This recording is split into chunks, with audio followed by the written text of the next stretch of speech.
O avião da Força Aérea Brasileira carregado de ajuda humanitária para a Venezuela aterrissou em Boa Vista, capital do estado de Roraima. A aeronave, que partiu de Brasília, transportava 23 toneladas de leite em pó e 500 kits de primeiros socorros, segundo a Agência Brasil. O Palácio do Planalto anunciou que vai manter o planejamento de ajuda humanitária, mesmo após o presidente venezuelano, Nicolás Maduro, anunciar o fechamento da fronteira com o Brasil. A ideia inicial era esperar nas regiões de Boa Vista e Pacaraima a chegada de caminhões dirigidos por venezuelanos que levariam os suprimentos para o país vizinho. A estimativa é de que os carregamentos sejam entregues neste sábado. O porta-voz da presidência, Otávio do Rego Barros, afastou a possibilidade de confrontos na fronteira com os militares venezuelanos comandados por Maduro. Maduro considera a entrada da ajuda um pretexto para o início de uma intervenção militar para tirá-lo do poder. Marcos vende suco de laranja a 1.000 pesos colombianos a garrafa em Urenha, na fronteira da Venezuela com a Colômbia. A moeda substituiu o desvalorizado bolívar nas cidades limites, que estão no centro da disputa política pela passagem da ajuda humanitária. Aqui o suco de laranja, o açúcar, as garrafas são vendidas em pesos. Todo mundo só lida com pesos aqui e nada mais. Este vendedor nasceu na colombiana Bucaramanga, mas migrou para a Venezuela há 45 anos. Ele recorda os velhos tempos quando chegou a trocar 17 pesos por um bolívar, uma conversão que ficou no passado. Hoje, a maior nota de 500 bolívares equivale a apenas 15 centavos de dólar, quantia que não dá para comprar uma bala. A pessoa trabalha um dia na Colômbia e consegue entre 20 e 30 mil pesos. Com essa renda de um dia é possível comprar farinha, arroz, açúcar, leite e óleo. Aqui na Venezuela, o trabalho de um dia todo não dá nem para comprar um saco de arroz. Muita diferença. Essa é a diferença.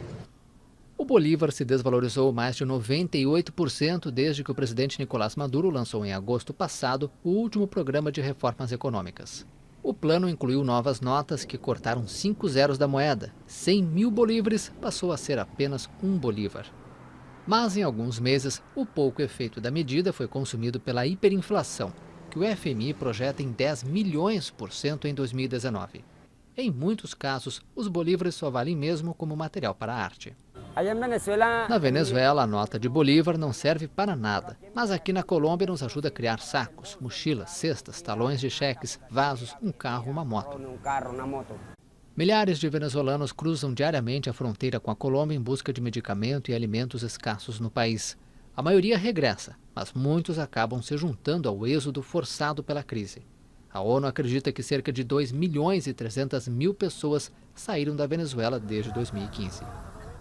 O vice-presidente Hamilton Mourão conversou nesta quinta-feira com a agência France Press em Brasília. Ele falou sobre a crise na Venezuela. O governo brasileiro vai manter o planejamento de ajuda humanitária à Venezuela mesmo após o presidente venezuelano Nicolás Maduro anunciar o fechamento da fronteira. Nós não vamos entrar em território venezuelano. Os venezuelanos que quiserem, eles terão que vir à fronteira e receber esse suprimento. Mourão também falou sobre a relação do governo de Jair Bolsonaro com os Estados Unidos. As relações entre estados, elas devem sempre se basear naquele conceito do benefício mútuo. Então é isso que nós temos que buscar nesse relacionamento com os Estados Unidos. Óbvio que nós temos uma simpatia enorme pelos valores da democracia americana, temos uma simpatia, digamos assim, pelo modo de vida americano, mas a gente tem que buscar aquilo que é o melhor para o Brasil. Na entrevista, o vice-presidente disse que o grande trabalho do governo é melhorar a gestão pública. O que eu vejo é que o que nós podemos fazer. Uma das grandes coisas que o Brasil vinha se ressentindo é a questão da gestão. A gestão pública era péssima. Ao ser péssima, ela permitia que duas coisas ocorressem. Recursos mal empregados e o desvio de recursos para a corrupção. Então, o nosso grande trabalho, da minha visão, é melhorar a gestão pública. Antes de se candidatar à vice-presidência, Mourão foi comandante militar do Sul e secretário de Economia e Finanças do Exército.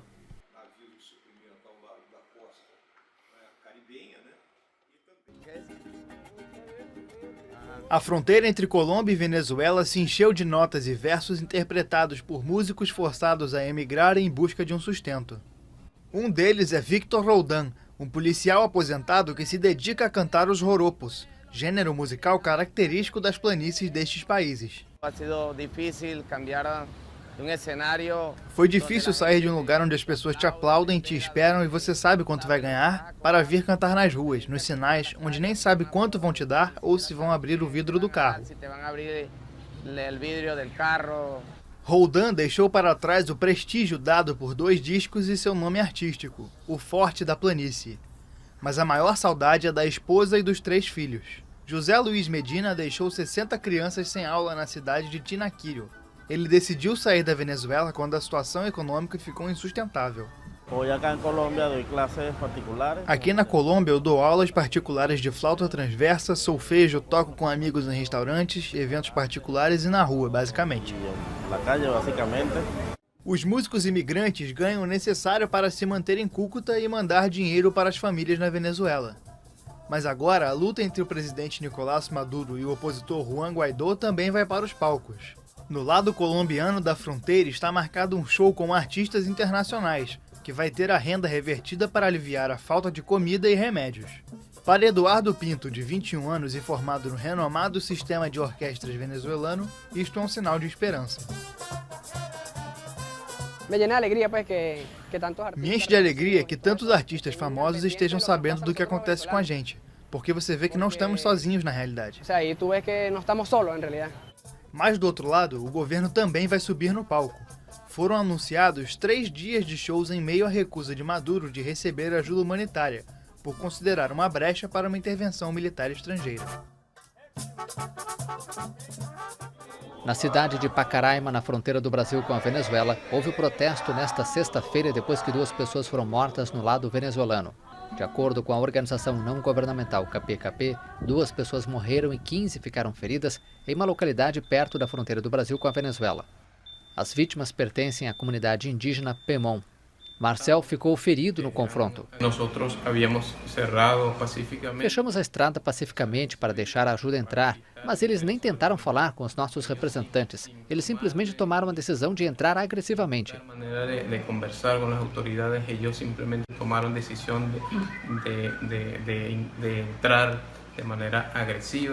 O secretário-geral da ONU, Antônio Guterres, pediu nesta sexta-feira para o governo venezuelano não usar a força letal contra manifestantes. Como a fronteira com o Brasil está fechada, muita gente tem buscado rotas alternativas, como esta mulher grávida. Viemos buscar uma vida melhor, porque aqui na Venezuela a situação está cada dia pior. O autoproclamado presidente interino Juan Guaidó marcou para este sábado a passagem de ajuda humanitária doada por outros países, entre eles o Brasil. Voluntários foram em caravanas às fronteiras terrestres e marítimas do país para ajudar. Mas o presidente da Venezuela, Nicolás Maduro, se nega a receber ajuda internacional, que, segundo ele, é um pretexto para uma invasão militar.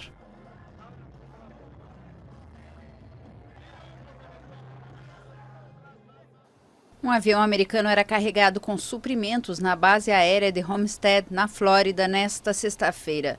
A ajuda humanitária era destinada à Venezuela um dia antes do prazo final dado pela oposição para a liberação de outros carregamentos bloqueados na fronteira.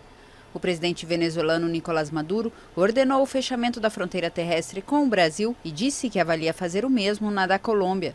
A Rússia acusou nesta sexta-feira os Estados Unidos de usar a ajuda humanitária como pretexto para uma ação militar para derrubar Maduro. A porta-voz da diplomacia russa também acusou Washington de deslocar suas forças especiais para as proximidades do território venezuelano.